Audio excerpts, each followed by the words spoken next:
Hi! This video is sponsored by thumbs. The best thing to happen to humanity since the tetanus shot. If you ever think thumbs are overrated, just look at the alternatives that we could have been stuck with. Fuck those things, and especially fuck those things. So of course the big story in today's news cycle was the Senate seat race between Democrat Doug Jones and Republican Roy Moore.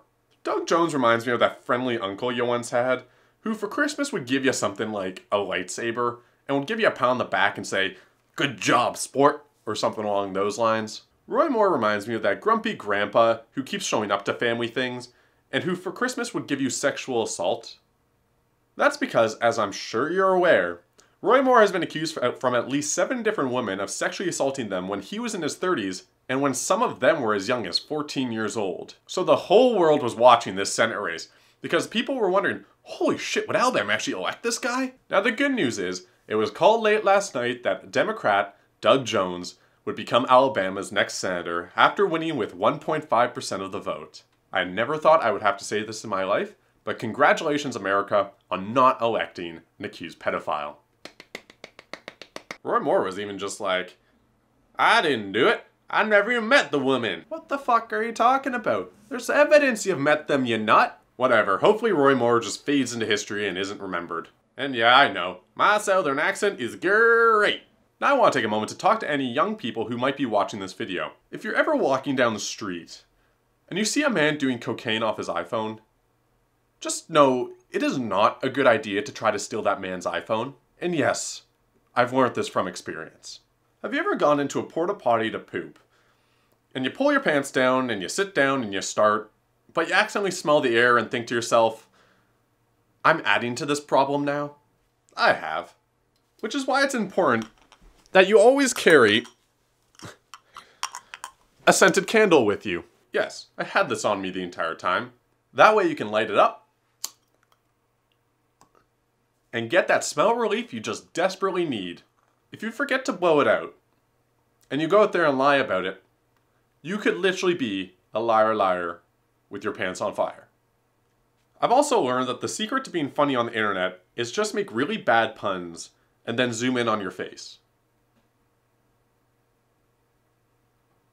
So, America must be feeling pretty good right now, They elected Doug Jones, he's a good candidate. I'm sure many people are riding this high right now, and there's nothing that could really stop them from having, "Oh wait, I spoke too soon." That is because this Thursday, tomorrow, the SEC and Chairman Ajit Pai will be voting and likely repealing net neutrality and return it from a Title II utility to a Title I entertainment source. I'm not really going to go too much into net neutrality because there's smarter people on the internet that can explain it better than I can, but I want to clear up some misinformation I've been seeing around and just help explain why this is important in my own way. Think of it this way. When you buy electricity from your home, it doesn't matter what you use that electricity for.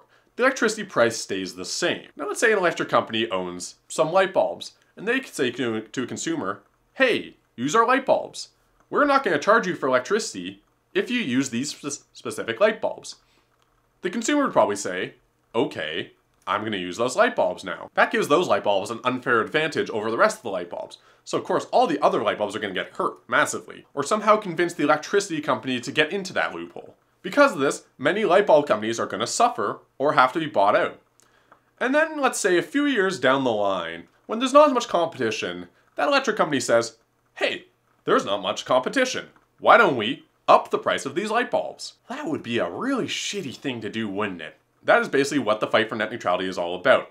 It stops giant ISPs from acting just in really bad ways, and allows every website on the internet to be on that equal playing field without creating advantages and disadvantages. Now, unfortunately for the United States, it looks like you're about to have your net neutrality repealed. Now, what can you do about it? I will link to a website down in the description below. You need to call your Congress, you need to send messages, you need to get people involved. Do not go silently into the night. Make noise, make it very known that you as a consumer are not okay with this. Internet, fight for your internet. On a completely different note, this one time I had so much melatonin, I actually had a good night's sleep.